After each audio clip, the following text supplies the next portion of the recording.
YG와 JYP의 책걸상.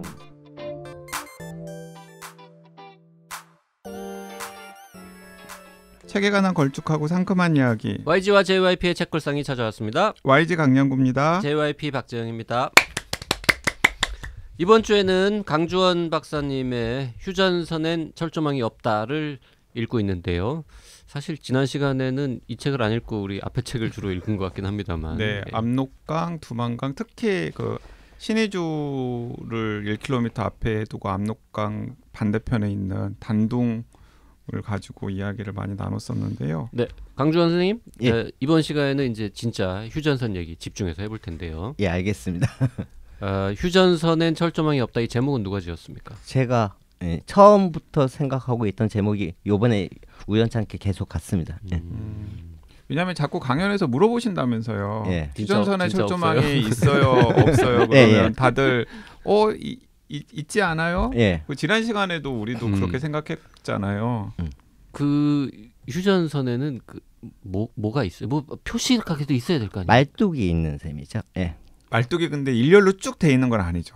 그냥 약간 지그재그처럼 그래도 그 작은 지도를 보면 거의 일직선상에 이제 놓여 있는 말뚝이 200m마다 하나씩 정도 있는데 그게 정확하게 파악이 안 되는 거예요. 거기까지 접근을 하기가 힘드니까 원래 기본적으로는 1292개가 있다. 근데 그 중에서는 녹슬고 사라진 것도 존재할 것이다. 그 말뚝 보는 거죠. 누가 박았어요? 그거는 1953년 이후에 그러면 나무 말뚝일까요? 이제 철판으로 되어 있다라고 기본적으로 여러 가지 영상이나 사진에 보면 그렇게 나옵니다. 새말뚝. 새말뚝. 예. 새말뚝을 1290 몇 개를 두 개를 200m니까 200m 간격으로 쭉 250km로 계산하면 한 200m에 하나씩은. 야, 그걸 또 박은 것도 참 대단하다. 200m 간격으로. 예. 사실 우리 머릿속에서는 그 새말뚝 사이에 전기라도 이렇게 막 서로 통해가지고 판문점 옆에가 가장 대표적으로 그 눈에 보이는 지점에 판문점은 그러면 휴전선 위에 딱 있는 거죠. 중간에 있는 셈인 거죠. 휴전선 라인 위에 있는 그래서 집이잖아요. 문재인 대통령이 왔다 갔다 하신. 거기는 그냥 거기도 그럼 말뚝 하나 있겠네요. 턱만 그 있잖아요. 턱만. 옆에 다리 근처에 어딘가에 하나 있습니다. 그게 가장 많이 알려져 있는 이미지죠. 그 철조망은 하나도 없어요, 진짜? 예, 존재하지 않는 게 원칙이죠. 그러니까 강원도는 38도선 이제 북쪽에 휴전선이 있고 그다음에 이쪽 내려왔죠. 서해안 쪽은 38도선 밑으로 휴전선이 이렇게 있는데 약간 X자 모양의. 그렇죠. 근데 그 사이사이에 200m 간격으로 새말뚝이 1292개. 1292개가 1953년? 예, 이후에 만들어졌다. 이후에 이렇게 만들어져 가지고 있는데 그게 실제로 지금까지 얼마나 보존되어 있는지는 아무도 확인을 못 하는 상황. 아직까지 안 한 거죠. 할 수도 없는 할 상황이고. 필요도 없고 사실. 누가 거기에 접근을 하는 것도 안 되는 겁니까? 기본적으로 비무장지대로 우리는 무장 안 하고 가면 되잖아요. 2km 떨어져 있다라고 하고 문재인 정부 시기에 그쪽 지역 GOP인가요? 철거하는 과정에서 남북에서 이제 병사들이 만날 때 그 지점을 지나가기도 하고 막 그런 영상들이 곳곳에 한번 보여졌죠. 그러니까 자꾸 지난 시간부터 영화 드라마 얘기 자꾸 하는데 영화 드라마 하다 보면은 같이 거기서 이렇게 서로 맞담배도 피고. 그러니까. 그러잖아요. JSA라는 영화도 전혀 불가능한 얘기는 아닌 거죠. 존재하는 공간인 거죠. 맨날 그럴 것 같아요. 그러면 어쨌든 그 말뚝을 사이에 두고서는 야, 너 말뚝 넘어오지 마 이런 것도 없겠네요, 그냥. 그런 거죠. 그냥 2km 위에 물러나서 있자라고 약속을 한 거죠. 53년 이후에. 그러니까 밤에 이렇게 비무장지대 순찰하다 보면 어떤 경우에는 남쪽 병사가 북쪽으로 넘어가기도 하고 어떤 경우에는 북쪽 병사가 남쪽으로 넘어가기도 하고. 2km는 사실 그냥 보통으로 걸어가면 한 30분 걸리는 거리잖아요. 꽤 멀잖아. 그렇죠. 꽤 멀다고 뭔가 모르겠네요. 어떻게 만났지 그 중간에서? 근데 그 2km가 원래 기본이었는데 남쪽과 북쪽이 조금씩 이제 잡아먹었다는 표현을 쓰는데 거리가 좁혀지는 지점들이 존재를 하는 거죠. 그래서 전망대들이 800m 앞에 북한이 보인다, 막 그런 지역들이 원래 원칙은 2km인데 군데 남쪽도 좀 올라가서 철조망을 만들었고 남방한계선에 북쪽도 좀 더 내려와서 북방 한계선을 설정해놨고 그 지금 우리가 흔히 철조망이 있다라고 머릿속에 떠올리는 건 그 남방 한계선과 북방 한계선의 철조망이 있기 때문에 그렇죠. 그걸 이야기를 하는 거죠. 그 거리가 다 4km 균일하게 맞춰져 있는 게 아니고 어떤 데는 되게 가까이 서로 이제 들어와 있다는 지역이 그러니까 우리 존재하는 거죠. 애국가 화면에도 나오고 그 설날이나 추석날 9시 뉴스에 맨날 나오잖아요. 이렇게 군인들이 철조망 만지면서 이렇게 순찰하고 하는 거. 그거는 남방 한계선. 기본적으로 남방 한계선이죠. 그러니까 그 말뚝이 간헐적으로 박혀 있는 휴전선에서 2km 남쪽에 떨어져 있는 게 남방 한계선이고 그 남방 한계선을 이렇게 따라 가지고 남쪽 군인들이 철조망을 설치를 해 놓은 거군요. 경비를 쓰기 위해서. 자, 그럼 남방 한계선은 그 이 휴전선 전체에 동서로 쭉 다 철조망이 있어요? 계속? 기본적으로 있다라고 알려져 있고 그게 또 53년부터 철조망이 있었던 게 아니고 저도 처음에는 그 철조망 우리 흔히들 많은 분들이 저를 포함해서 남방 이제 한계선의 철조망을 분단의 역사하고 같이 시작했다라고 많이들 사실 서술을 저도 하거든요. 책 보면서 처음 알았어요.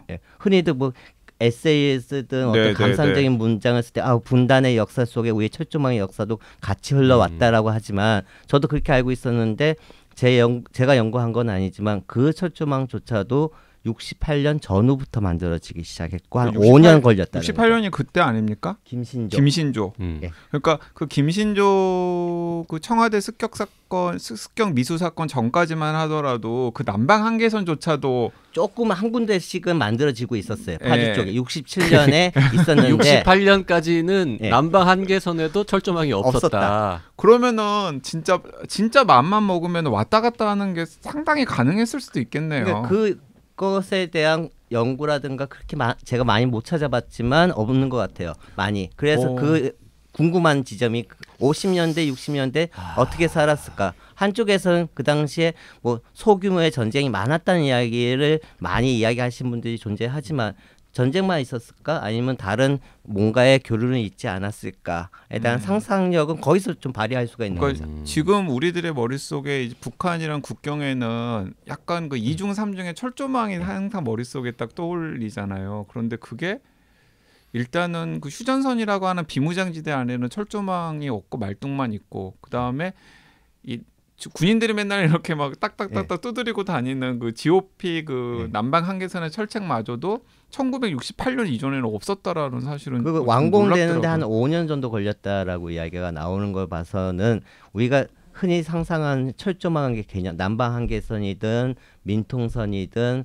뭐 동해나 서해 쪽에 있는 철조망들이 다 70년대 이후의 산물이라고 보시는 것이 맞습니다. 그 헷갈리시는 청취자들을 위해서 조금 더 말씀을 드리면 그 민통선은 그 휴전선에서 2km 떨어진 곳에 남방 한계선이 있고 그 남방 한계선부터 또 몇 킬로미터를 5km, 뭐 10km 이런 식으로 5km, 10km, 뭐 5km, 10km 이런 식으로 정해가지고 거리만 지역마다 또 달라요. 이쪽은 이제 군사 지역이니까 민간인들은 통제한다 뭐 이런 의미인 거죠. 민통선이라고 부르는 거기에 거주하는 사람들은 원래 거기가 고향인 사람들.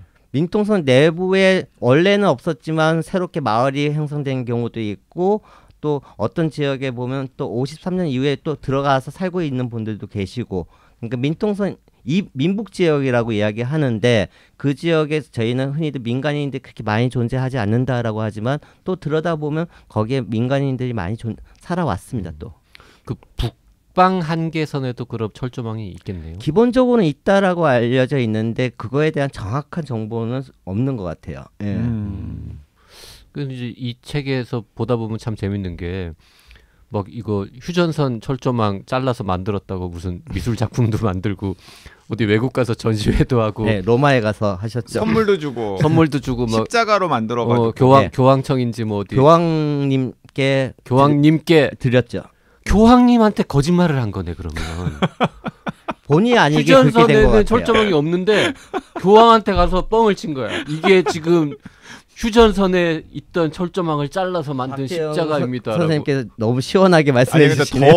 더 웃긴 건 뭐냐면 그래도 그냥 남방 한계선의 휴전선 정도라면 양해가 되잖아요. 철조망이면 남방 한 근데 그것도 아니고 동해안 철조망을 속초 고성에 있는 철조망을 우리 지금 저 속초 여행 가서 해변 걷다 보면은 가끔 놓여 있고 옛날에는 그 폐쇄되어 있었으나 요즘은 산책 노선 많이 없어졌죠. 거기 있는 그 철조망을 잘라서 만든 십자가를 가지고 경호한테 가서 이게 지금 휴전선을 잘라서 만든 거라고 뻥을 쳤다는 거 아니에요. 누가 뻥은 안 치고 그렇게 표현했다라는 거죠. 그게 그거지. 그 뻥친 사람은 누구예요? 희대의 거짓말쟁인데? 정부죠. 기본적으로. 제가 안타까웠던 것은 감사원에 연락해야 되는 거 아닙니까? 그러니까 제가 안타까웠던 교황청에 거죠. 제보를 해야지. 교황청에 제보를 해. 참. 안타까운 것은 그걸 표현할 때 했던 말 한마디 한마디가 어떻게 보면 조선시대로 따지면 조선왕조실록과 같은 이야기들이 기록이 된 건데 그 청와대나 정부에서 발표한 내용이라든가 그런 글들에는 휴전선에 철조망이 있다라고 표현이 되는 거죠. 그러면 50년 뒤, 100년 뒤에 그 문서를 본 사람들은 휴전선에 철조망이 있다라고 있었나 보다. 생각을 할 수밖에 그러니까 없는. 사실 어떤 분들 이렇게 생각할 거예요. 그게 뭐 그리 중요하냐. 철조망이 휴전선에 딱 있는 거랑 2km 떨어져서 남방 한계선에 있는 거랑 그래서 뭐 어쨌다고라고 생각할 수도 있는데 또 어떤 분들은 그렇게 많이들 이야기해 주세요. 근데 그런 분들을 보면요. 명칭 하나 가지고 되게 따지시는 연구자분들이시거든요.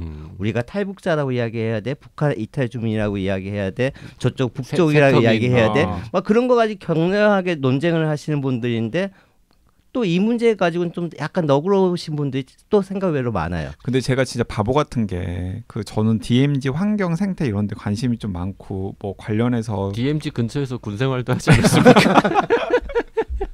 아니 그 아픈 데를 왜 찌르세요? 그런데 항상 이제 그런 뭐 다큐멘터리라던가 책 같은 걸 읽으면은 이런 생각을 좀 막 은연중에 했던 거예요. 왜냐하면 분명히 휴전선 철책이 있을 텐데 그 야생동물들은 그 휴전선 철책을 어떻게 크게 손상 없이 그냥 다녔을까 이런 생각을 또 문득문득 했었던 것 같아요. 그런데 그 머릿속에 있지도 않은 철책을 만들어 놓고서 걱정을 했었더라고요. 제가 이 책을 읽어보니까. 그걸 지워야 되는 상황이 벌어진 거죠. 네, 그러니까 그 4km는 진짜 그냥 야생동물들한테는 완전히 무주공산인 거죠. 인간 없는. 그 한국의 세렝게티 이런 거죠. 한국의 세렝게티 그런 거죠. 그래서 진짜 그런 가치에 주목해가지고 좀 여기는 한반도가 통일이 된 다음에도 영구히 그 세렝게티 수준으로 보존을 했으면 좋겠다라고 이야기하시는 외국 학자들도 많이 있어요. 그래도 가운데 몇 개 전망대나 이런 거 좀 만듭시다. 그래도 근데 좀 실제로 구경 있잖아요. 가게 좀. 저도 어렴풋하게 뉴스에서 접하긴 했었는데 이렇게 자세하게 그 사정을 들여다보면 이 책이 처음인데 이 책에 그 DMZ 안에 있는 마을 이야기가 나오잖아요. 대성동 자유의 마을. 그거 아셨습니까? 대성동 마을은 알아요. 많이는 접하죠 한 번씩. 대성동 마을은 주로 언제 나오냐면 그 한가위 9시 뉴스에 나온다니까. 맞아요. 대성동 마을 주민들도 오늘 조상을 그 차례를 지냈음 뭐 이런 거 할 때 나와. 그러니까 80년대 90년대 특히 많이 나왔죠. 제 머릿속에서 대성동 자유의 마을은 어느 정도에 있는 마을이었냐면 남방 한계선 밑인데 굉장히 가까이. 근데 저는 DMZ 한복판에 있다고는 생각을 전혀 하지를 못했어요. 판문점 바로 옆이라고 보시면 돼요. 그 대성동 마을 건너편에도 북한에도 기정동. 비슷한 마을 기정동? 그리고 그 마을 사이의 거리가 거의 몇백 미터 수준이에요. 800m? 그리고 뭐 논농사를 짓다 보면 노는 바로 마주하고 있다면서요. 휴전선 소리 지르면 들리잖아요. 소리 지를 필요가 없어. 바로 그냥 나지막하게 이야기하고 서로 대화를 나눌 수 있는 거리에 서로 농사 짓는 거죠. 고함 칠 필요 없습니다. 거기 그 동네도 뭐 이렇게 개도 키우고 그럴 거 아닙니까? 고양이도 있고. 개는 넘어갔다 와도 되겠네. 이거 한동안 안 보이면 저쪽에 갔다 왔다라고 생각을 한다라고 이야기는 들었습니다. 좀 똘똘한 개 훈련 좀 시키내면 그 목에다가 이렇게 편지 달아가지고 왔다 갔다 비둘기처럼 쓸 수도 있겠다. 어떤 미국 병사는 그렇게 하지 않았을까요 예전에? 그 철조망 김신조 사건 이후에 기폭제가 돼서 더 많이 만들어졌다라고 보는 게 맞을 것 같아요. 121 사태라고도 부르고 뭐 여러 가지 뭐 부르는데 그 김신조 그 지금 목사님인데 지금도 살아계시잖아요. 그 팔순 좀 되셨는데 그 사건이 한국 사회에 미친 영향이 두 개가 있네. 예비군이 만든 하나가 그 철조망 만든 거 또 있어 여러 개 있어요. 제가 아는 거는 반지하 주거 문화가 그 한국의 그 유명한 기생충 반지하 그게 김신조 사건 이후에 생긴 거예요. 근데 한두 개가 아니에요. 제가 알기로는 예비군이 만들어진 예비군도 것도 그 이후에 대표적인 건 주민등록증. 그 이후에 만들어졌어요. 제가 68년 이후에 생겼어요. 그 김신조 사건이 이제 원인이 이제 제공을 했다. 그래서 박정희 대통령이 1번으로 그걸 받았다. 막 그런. 그래서 북한에서 어설프게 그 반지하는 제가 최근에 뭐 자료 조사하다가 알게 됐는데 그 사건이 터진 다음에 혹시라도 전쟁이 나고 뭔가 급박한 상황이 되면 다 대피를 해야 되니까 지금부터 새로 짓는 주택은 전부 지하실을 만들어라 라고 법으로 강제를 했대요. 그래가지고는 지하실을 만드는데 아무리 생각해도 아무리 반공호지만 창문은 좀 내면 좋지 않겠냐 해가지고는 완전 지하에 파묻지 않고 약간은 그래도 이 꼭대기에 창문이 좀 뚫린 천장 쪽에 창문을 뚫어갖고는 반지하를 만들었고 그 규제를 할 때 이 반지하 공간은 다른 사람한테 임대를 줄 수 없다라고 되어 있었대요. 원래는. 그랬는데 80년대인가 돼갖고 워낙 서울에 이제 주택이 부족해지니까 그 규제를 풀어줬대. 그래서 그때부터 반지하를 이 저소득층들이 싼 월세를 내면서 들어가서 살기 시작했다고 그러죠. 그 한국 사회에 미친 영향이 엄청나게 많네요. 엄청나게 많네. 그러니까 저는 연구자로서 그쪽을 깊이 못 들어갔지만 68년, 70년 전후에 어떤 남북 관계든 많은 것들이 그때 뭔가 많은 것들이 변화가 있었던 것으로. 유신 체제라는 게 만들어진 것도 그 영향과 뭐 때려야 뗄 수 없는 관계가 있잖아요. 10월이잖아요. 이 방송은 11월에 나갔겠구나. 10월 유신이라고 우리가 옛날에 불렀잖아요. 지금 정확하게 50년 됐습니다. 그렇죠. 72년 10월 달에 있었던 일이니까. 그러니까 분단의 역사는 70년이 넘지만 철조망의 역사는 한 50년 된 거죠. 자, 그리고 이 책을 읽으시면은 저는 분명히 조금 관심 있으신 분들은 책 들고 임진강 한 번씩 가시지 않을까. 나 새로 가려고. 나 사실 몇 번 갔었는데 다시 한번 가서 이 지도를 보면서 드라이브를 좀 하고 전망대도 가야 되겠다고 생각한 게 사실 제가 이제 이산가족의 자손입니다. 저희 부모님이 다 개성 출신이라서 저희 외가하고 비슷하시네요. 거기 저 강화도에 있는 그 교동 섬이나 여기 임진각 쪽에 가서 보면 그냥 저기 보이는 강 건너편이 저희 부모님 고향이에요. 두 분 다.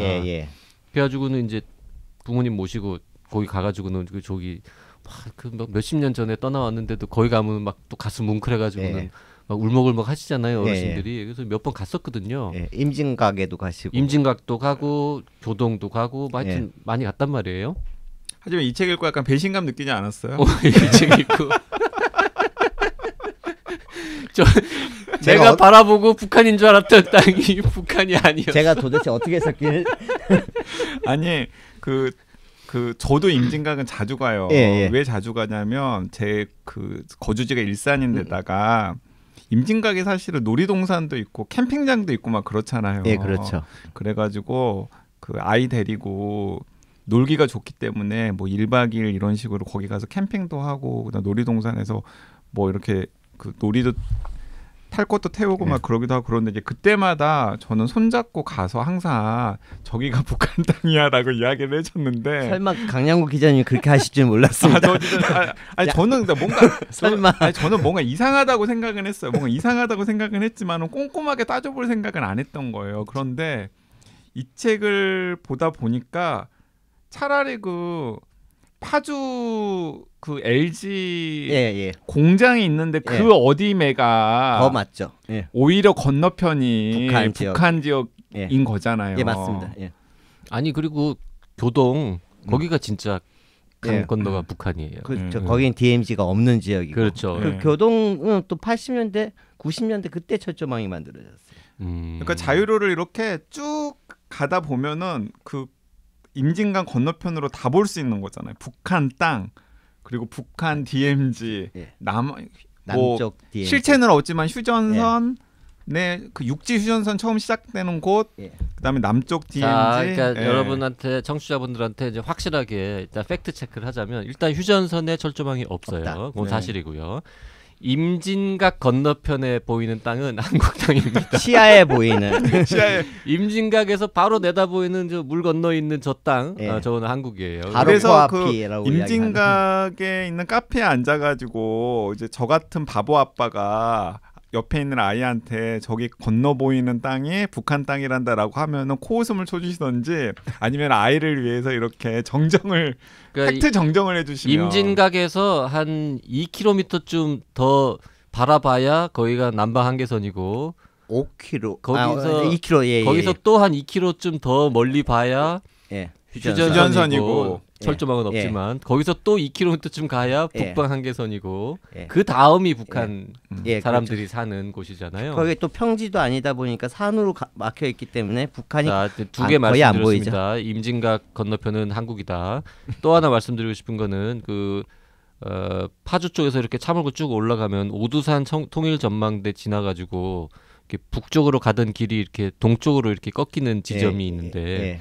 고기를 타고 차몰고 쭉 지나가면 왼쪽으로 창밖으로 보이는 땅이 북한이었다가 DMZ 북쪽 DMZ였다가 남쪽 DMZ였다가 한국 땅이었다가 이렇게 연속적으로 바뀌는 구간이 있다. 그리고 딱 그 시점이 휴전선이 서쪽 끝 시작되는 지점. 네. 그래서 이걸 알고 요것만 체크해도 이 책을 읽은 보람이 있는. 그러니까 이걸 알고 거기를 지나갔으면 진짜 뭔가 다 달라 보일 건데. 근데 거기에 대한 설명이 그 지역을 가다 보면 아무것도 없잖아요. 그러니까 그게 저는 너무 왜냐면 최소한 예를 들어서 가다 보면은 북한 땅이랑 가장 가까운 지점이 있잖아요. 그럼 거기에 뭐 여기서부터는 38선입니다라는 그런 그 팻말처럼 여기가 동해안엔 있는데 그러니까 여기 강 건너 춘천이고 다 있어요. 38선에 대한 표시. 38선은 다 있어요. 동해안에 그 38선 휴게소도 있고 거기. 그러니까 여기도 자유로 거기에 여기서 그 임진강 건너편이 북한 땅입니다. 이런 거 있으면 얼마나 더 정확하게 현실을 보는 거죠. 그리고 거기는 진짜 가깝잖아요. 거기 거기 어느 정도나 됩니까? 휴전선 시전점이 있는 지역은 한 몇백 미터, 한 800m 안 되는 걸로 알고 있어요. 그렇죠. 그 경기도지사나 뭐 저 파주인가요 거기? 파주 시장이나 무슨 저 한국관광공사 사장님이나 이런 분들은 뭐 하는 거예요? 거기다가 뭘 만들어야 외국인 관광객들 보고 그 외국인들은 다 DMZ 보고 싶어 하는데 그 지역 전체 다 DMZ라고들 많이들 또 만드시죠. 그 지금 저 광화문에서 버스 타면 DMZ 관광이라고 데리고 가는 거기는 어디? 대부분 뭘 보여주는 민북 거예요? 지역 임진각 주변이고 다 민북 전후 지역이지 DMZ 지역 가까이 가지 않습니다. 그런데 그것도 뻥이네 그러면? DMZ를 되게 넓은 의미로 많이 쓰이는 거예요. 딱 2km만 DMZ라고 이야기하는 게 아니고 민통선 지역이든 민통선 이남 지역도 다 그러니까 고양시도 DMZ라고 이야기하거든요. 한강 하류 지역 요즘 DMZ 뭐 평화길을 만들었다라고 홍보도 많이 해요. 고양시 쪽에서도. 근데 DMZ라고 부르려면 없어요. 파출소에 권총 한자루 없어야 이게 DMZ인데 거기 DMZ 자체가 없는 지역이죠. 고양시에도 저기 군부대 있고 막 그럴 텐데. 자, 저 광화문에서 버스 타고 외국인들 데리고 가서 DMZ 관광 버스 그 타고 가서 보여주는데도 DMZ가 아니다. 오두산 통일 전망대 주변엔 DMZ가 없다라고 보는 게 맞는데 거기 가서 DMZ라고들 설명하죠. 제3 땅굴 있잖아요. 그 제가 한 45년 전에 가봤는데 거기는 그 제3 땅굴은 어디쯤 있는 거예요? 남방 한계선 언저리에 있는 셈이죠. 남방 한계선보다 조금 더 들어가 있다라고 보시면 돼요. 기본적으로. 그때 그 옛날에 옛날 사람 진짜 45년 전 초등학교 저학년 때. 너 혹시 뭐 방공글 찍기 뭐 이런 거 하고 그랬죠? 그런 거 아니고 초등학교 저학년 때 1학년, 2학년 하여튼 그 무렵이었는데 이제 각 학교마다 이제 대표로 똑똑한 학생 한두 명씩 뽑아가지고 이제 반공 교육을 시키려고 반공 의식 고치 보이스카우트 데려가서 뭐 그런 거 이제 했대 봤었는데 그거는 DMZ 남방 한계선 근처쯤에 있는 거다. 전후라고 보시면 될 거예요.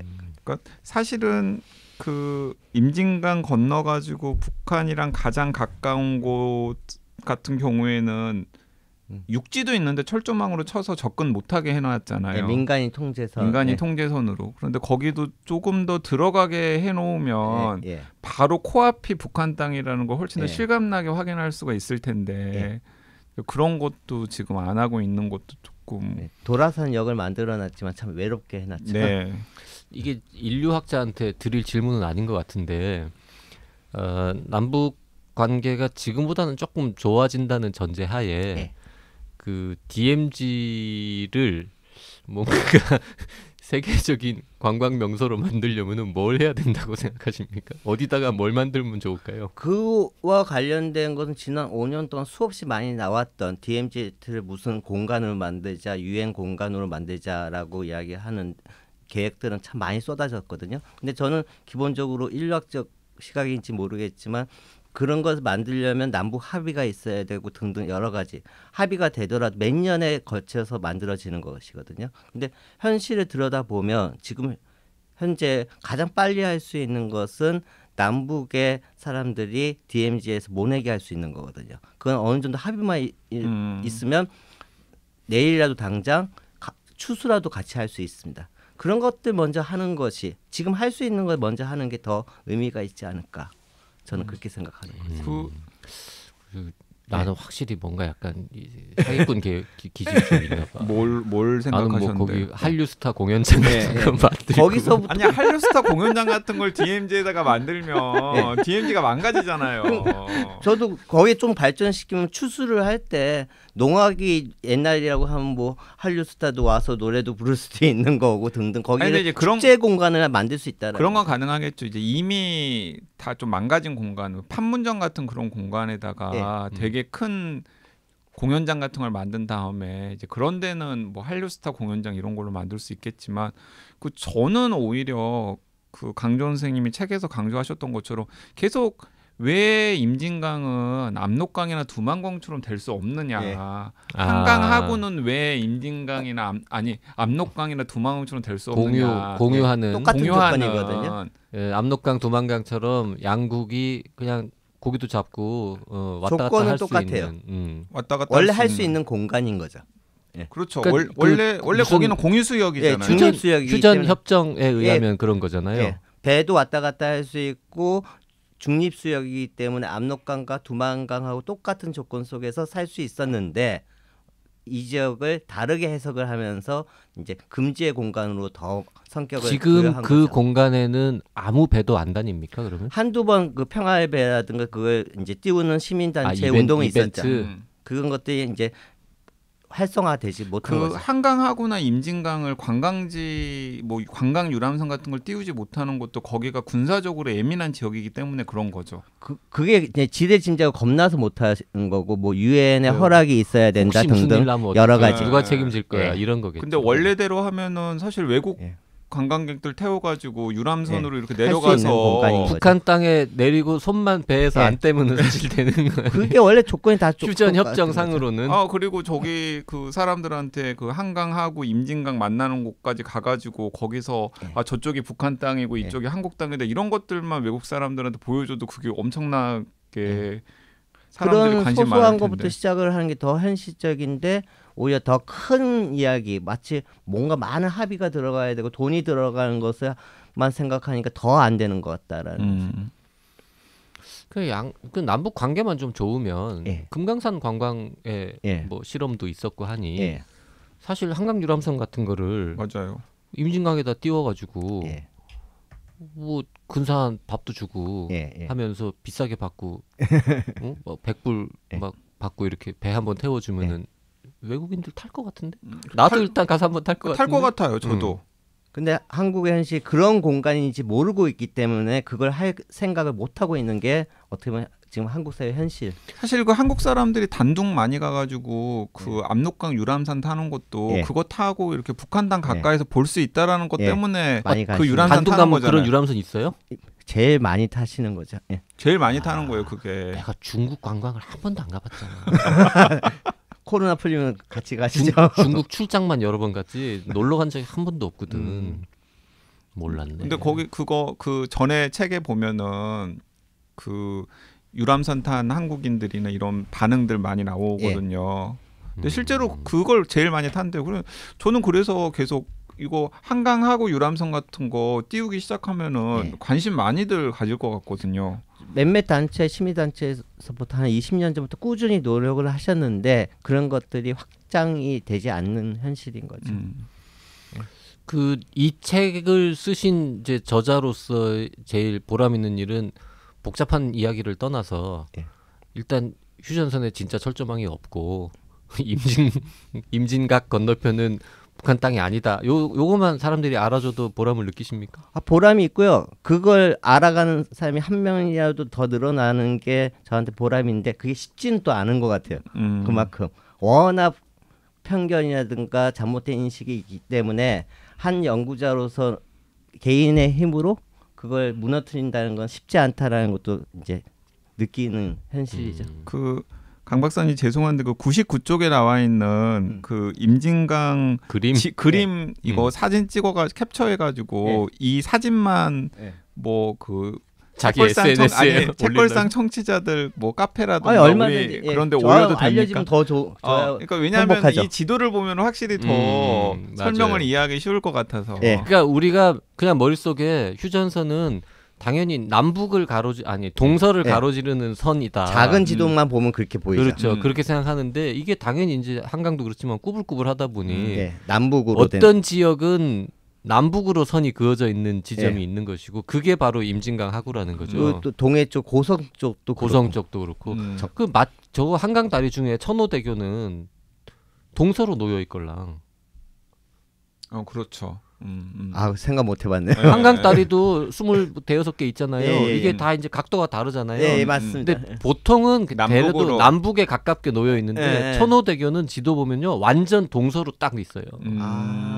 이렇게 와가지고 이렇게 강이 이렇게 되니까 꺾이잖아요. 꺾이니까 천호대로는 그냥 동서로 딱 수평선 뭐 이렇게 가로선에 딱 맞다니까요. 신기하게 그런 거랑 비슷한 거죠. 휴전선도 그렇게 꾸불꾸불하다는 거. 먹고 사는데 딱히 도움은 안 되는 얘긴데 재밌긴 하잖아 이게. 그리고 이게 한반도 살아가는 사람으로서 이런 정도는 교양으로 알고 있어야 되겠다는 생각을 이 책 읽으면서 들었어요. 맞아요. 네. 그리고 저는 그러니까 이런 생각도 들더라고요. 그 두 분은 보셨는지 모르겠는데 그 윤계상 씨가 주연으로 나오는 영화가 있는데 저 그 제목이 갑자기 생각이 안 나요. 풍산개? 풍산개. 이제 그 윤계상 씨가 어떤 알바를 하냐면은 남쪽에 그 이산 가족이 물건 같은 걸 전해주면 그걸 한 2시간 정도 걸려가지고 평양으로 가가지고 평양에 있는 사람들한테 갖다주고 평양에 있는 사람들한테 편지 같은 걸 가지고 다시 남쪽으로 오는 그런 알바를 하다가 어떤 사건에 휘말리면서 좀 뭐 사랑에도 빠지고 뭐 좀 불행해지는 그런 이야기인데 그 윤계상 씨가 자유로의 어떤 지점에서 딱 멈춘 다음에 한강을 헤엄쳐가지고 북쪽으로 건너가거든요. 그렇죠. 한 1km 헤엄치죠. 근데 이제 그 지점이 아마도 여기 자유로에서 헤이리 마을 근처. 헤이리 마을 그 근처였겠죠. 왜냐면 더 올라가면 한국을 또 통과해야 되기 때문에 더 힘들고. 자, 풍산개 2011년 영화. 전 그 영화를 보면서 왜 저렇게 힘들게 이제 임진강이라든가 한강을 건너지 그냥 단동으로 보내면 쉬운데 그렇게 생각했던 거죠. 아직 그런 영화 나오면 보시는군요. 그러니까 그런 아르바이트 되게 힘들게 하는구나. 근데 그런 사람들이 단동에 참 많은데. 그러니까 왜냐하면 이제 힘들게 평양까지 가거든요. 그래서 평양에 직접 뭐 전달해주고 다시 뭐 받아가지고 또 힘들게 또 건너오는데. 요즘 차편도 잘 되어 있고 뭐 다 되어 있는데 왜 저렇게 힘들까? 그 이제 단둥에서 강 건너 신의주를 많이 보셨을 거 아닙니까? 그 이렇게 멀리서 보면 그 좀 먹고 살만한 것 같아요. 거기는 기본적으로 저는 거기 신의주를 한 20년 정도 지켜본 상황에서는 이제 기본적으로는 점점 나아지고 있는 그 기준이 어떤 건지 모르겠어요. 저는 어떻게 보면 단둥에서 주변에 보면 단둥에서 중국 사람들 기준으로 한국 사람들보다 북한 사람들 더 좋아하거든요. 왜냐하면 식당에서 돈을 더 잘 쓴다라고 이야기해요. 왜냐하면 주재원들과 무역 일꾼들은 한국의 대기업의 뭐 부장 차장이 나왔다라고 볼 수가 있는 거거든요. 그러니까 단둥에 가 있는 한국 사람들은 한국 사회에서의 사회 경제적 지위가 좀 상대적으로 북한 출신으로 단둥에 나와 있는 사람에 비하면 낮은가 보다. 그렇다라고 볼 수가 있고 또 학교에서도 마찬가지예요. 한국 아이들보다 북한 아이들이 공부를 더 잘해요. 그거는 그냥 북한 아이들이 똑똑한 게 아니고 북한 아이들은 주재원의 아이들이에요. 훨씬 더 신경을 쓰는 북한의 거죠. 엘리트들이 거기 나와 있기 때문에 그렇기 때문에 다양한 사람들이 존재를 하는 거죠. 그러니까 제가 궁금한 거는 우리가 이제 외국에 가면 대충 이렇게 쳐다보면 그 건물들의 뭐 높이라든지 때가를 보면 이 동네 이 도시가 좀 사는구나. 여긴 진짜 가난하구나 이런 느낌 있잖아요. 아니면 좀 여기가 좀 경제가 돈이 좀 돌아가는구나 아니구나 이런 게. 그 이제 신의주를 이렇게 강 건너에서 보면 거기 이제 건물들의 어떤 층수나 모양이나 이렇게 막 올라가는 이런 거 보면은 거기 어떻느냐라는 거죠. 그러니까 저 15년 전에는 거의 단층이었지만 지금은 거의 스카이라인이 생겼고 저는 그 도시의 외형만 보는 게 아니고 이제 단동에서 들어가는 물건들이 어떤 물건들이 들어가는지를 많이 보다 보니까 저 정도 물건들이 들어가면 어떻겠다라는 생각이 드는 거죠. 그러니까 저의 선입견을 하나씩 무너뜨리는 게 2006년도에 갔을 때 단동에 그 많은 바나나라든가 수박들이 제가 생각하는 기준에서 북한에 들어갈 이유가 없는데 들어가는 모습들 봤거든요. 그때부터 이제 하나씩 북한이 내가 생각하는 거하고 좀 다른 측면들이 존재하는구나. 어려운 사람들도 존재하지만 잘 사는 사람들은 북한에도 바나나가 있다. 많이 들어가죠. 80년대 바나나 못 먹었죠. 나? 초반에 하나 먹었지. 1년에 한두 번 먹어서 그렇지. 소풍날 이런 날만 먹은 거지. 그러니까요. 그리고 바나나를 80년대까지만 해도 한 개씩 팔았잖아. 그리고 이렇게 무슨 다발로 이렇게 막 그랬어요. 팔지 않았지. 저도 기억나는 게 초등학교 3학년 4학년 때 처음 먹어봤었던 것 같아요. 바나나를? 그때는 바나나가 지금처럼 그렇게 흔하지가 않았었잖아요. 뭐 흔하지도 않았고 되게 비쌌죠. 요즘은 제일 싼 과일인데. 그냥 북한 사람들 중에서 좀 힘들어 보인다라는 사람도 있지만 어떤 사람들은 저하고 이제 건너편에 커피숍에 앉아 있는 저 북한 사람이 아래부터 위에까지 그냥 명품으로 되어 있는 모습들을 볼 때 우리가 아는 그 명품 브랜드요. 그걸 봤을 때 북한에 나보다 잘 사는 사람이 제법 있겠구나라고 파악이 되는 거죠. 그 단둥에도 꽤 고급 백화점 같은 거 있을 것 아니에요? 당연히 강 선생님은 이렇게 카페에 누가 앉아 있으면 저 사람 입은 옷 브랜드를 바로 보면 아시나 봐요. 너무나 유명한 브랜드로 되어 있었으니까요. 로고 크게 박힌 거 이런 거 입으시는구나 그분들은. 삼성 노트북에. 우리는 왜 진짜 부자들은 로고 없는 거 입잖아. 아니 그 삼성 노트북을 씁니까? 삼성 노트북이든 삼성 핸드폰 같은 걸 이제 쓰거든요. 뭐 우리 시각으로는 어떻게 한국 걸 쓰냐라고 하지만 그 사람들은 거기에 한글 자판이 있기 때문에 편하기 때문에 그냥 쓰는 거예요. 북한 사람들이. 우리가 오히려 더 경직된 사회라고 볼 수가 있는 거죠. 북한 사람들이 쓰는 타자기의 자판도 우리랑 똑같습니까? 두 벌씩? 제가 그거의 개념을 잘 몰라요. 한국에서도. 근데 우리랑 비슷하지 않을까요?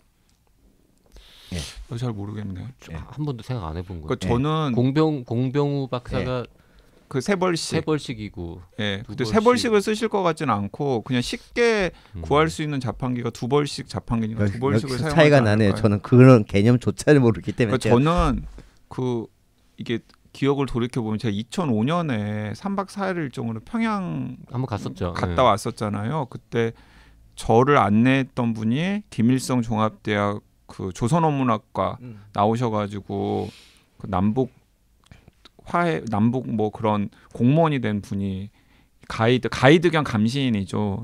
저희 조를 안내를 했었는데 나이가 저랑 비슷했어요. 그래가지고 나보다 한두 살 어렸나? 그래서 막 이런저런 이야기를 많이 나눴는데 정말 그 재밌었던 게 뭐였냐면 일단은 인터넷을 다 하더라고요.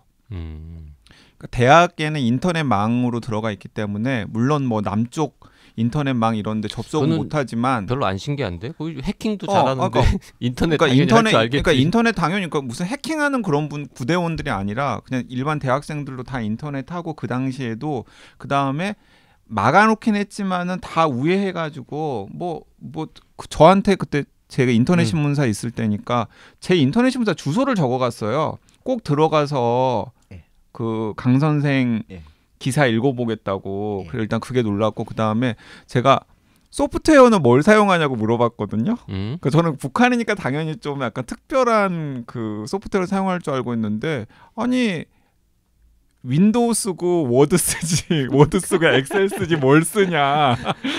한글은 안 쓰겠지. 한글은 나 그래서 너무 좀 오히려 우리가 한글을 썼잖아요. 그 당시에만 하더라도. 그래서 아니 남쪽에서는 뭘 쓰냐. 당연히 그 MS 윈도우 쓰고 워드 쓰고 엑셀 쓰지 뭘 다른 걸 쓰냐 이래가지고 오히려 내가 좀 거기 사람들은 왜 워드를 마이크로소프트 제품만 쓰냐고 그렇게 질문하는 사람은 없었나? 어떤 얘는 제가 저쪽 사람 두루두루 왜 그렇게 영어를 열심히 공부하냐고 사람들이 미국을 그렇게 비판하면서라고 제가 단서를 달았더니 저쪽 사람이 그런 말을 하더라고. 한참 저를 보더니 저희는 영국식 영어를 배웁니다.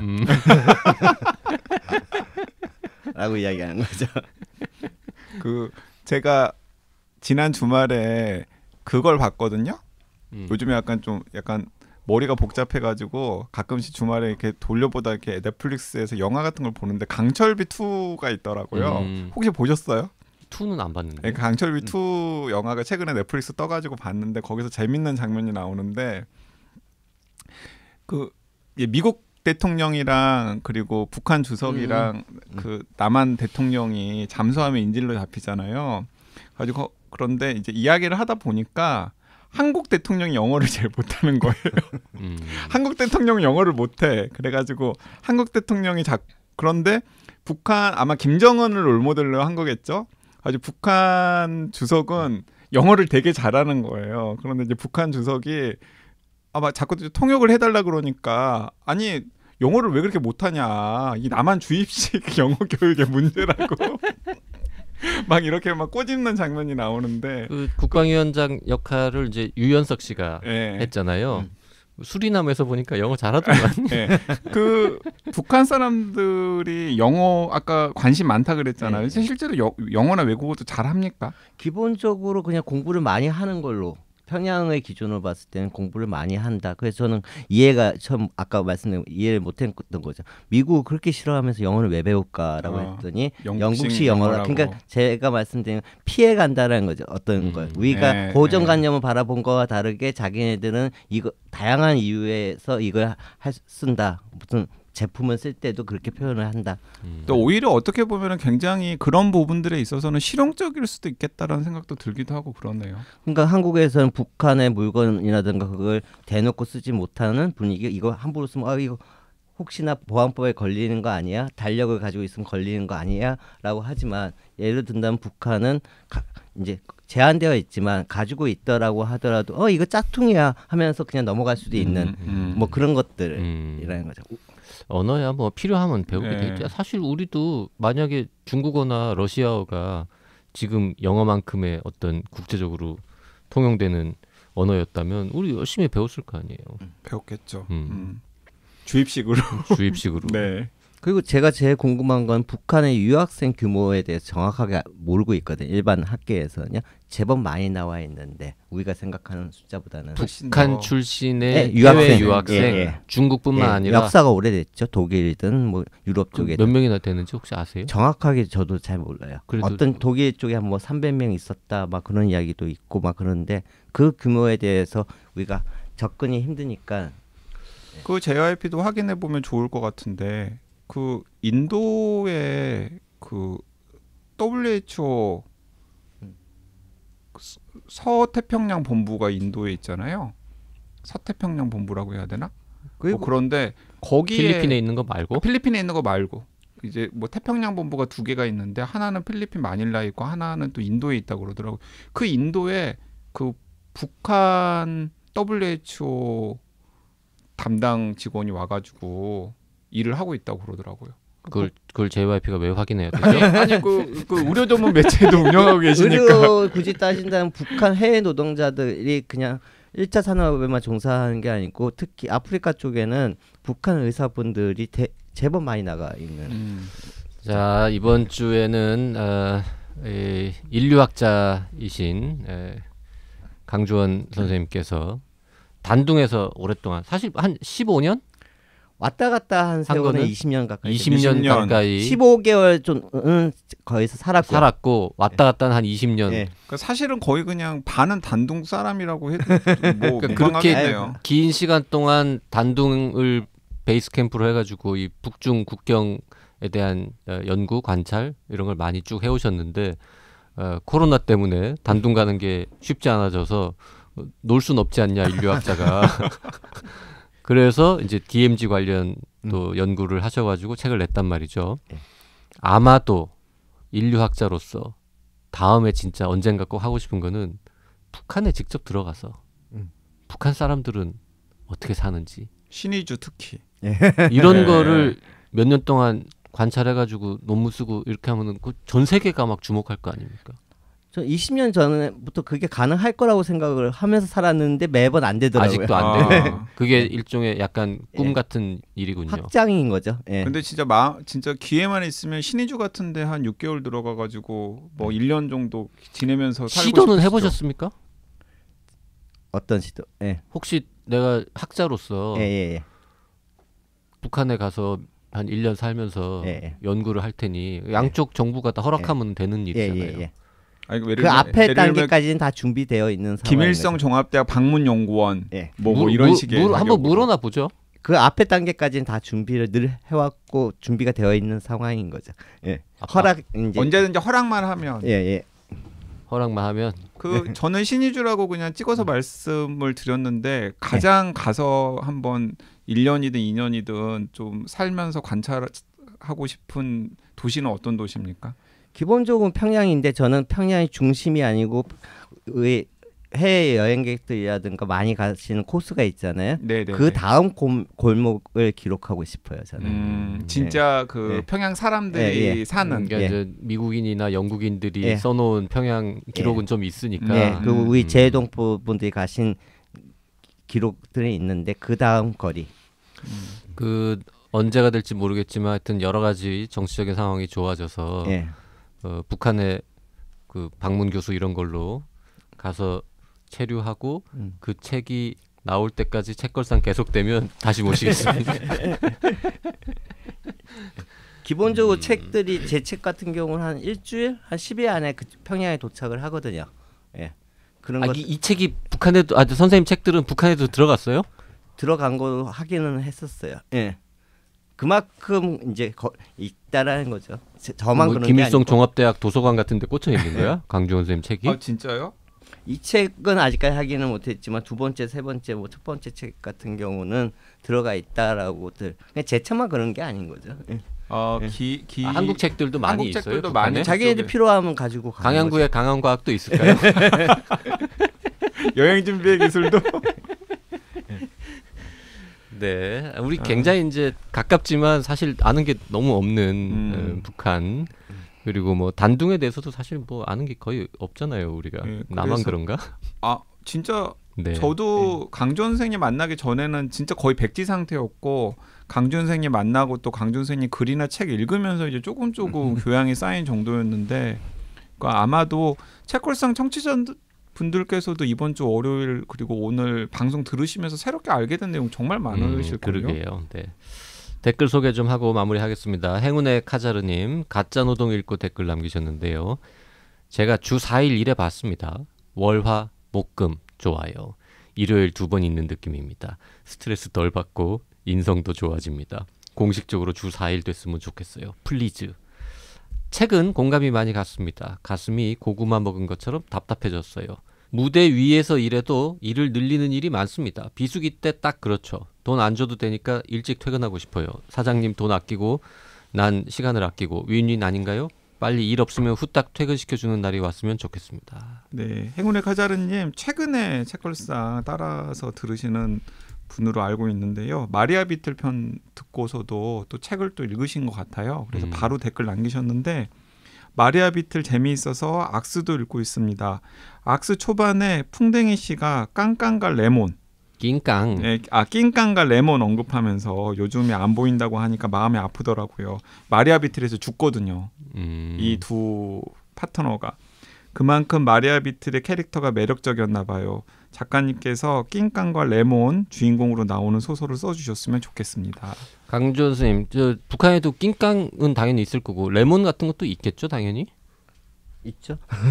한국 책 아까 많다 그랬는데 그러면 미국이나 뭐 일본 소설 유명한 거 이런 것들도 번역돼서 많이 들어가 있어요? 예전부터 그것은 많은 북한 연구자들이 아마 파악하고 계실 건데 뭐 장발장이든 뭐든 그건 다 번역돼서 도서관에 있는 거고 제 책 같은 경우는 도서관에는 없겠죠. 뭐 관리하는 데가 따로 있겠지만 그 외국 도서 같은 경우는 번역된 건 예전부터 있었던 거. 장발장은 너무 옛날 책이고. 예를 든다면 제가 그걸 예를 들면 북한판 책을 무라카미 하루키나 예. 스티븐 킹 예. 같은 소설도 예. 북한에서 번역해서 이렇게 장발장에 예를 든 건 제가 그 책을 산 적이 있으니까요. 예, 북한 책을 단동에 나와 있는 책을 산 적이 있어서 최근 소설 같은 경우는 약간 또 규제가 있겠죠, 아무래도. 그렇겠죠, 어느 정도. 근데 뭐 그들이 필요하다라고 하면 이제 되어 있고 우리가 생각하는 만큼의 폐쇄된 공간은 아니다라고 했을 경우에 저희가 그 아무래도 이제 책 프로그램 진행자들이다 보니 북한에는 어떤 책들이 있나 이게 이제 잠깐 궁금해서 여쭤봤는데 그렇죠. 박사님도 잘 모르시는 거예요. 제가 직접 들어가지는 않았으니까. 책걸상의 북한 진출 같은 거 한번 고민해 보면. 북한 진출? 네, 이번 주에는 강주원 선생님의 휴전선엔 철조망이 없다를 함께 읽으면서 전작 단독 이야기까지 많이 나눠봤습니다. 정말 재미있는 시간이었습니다. 고맙습니다. 고맙습니다. 네, 감사합니다.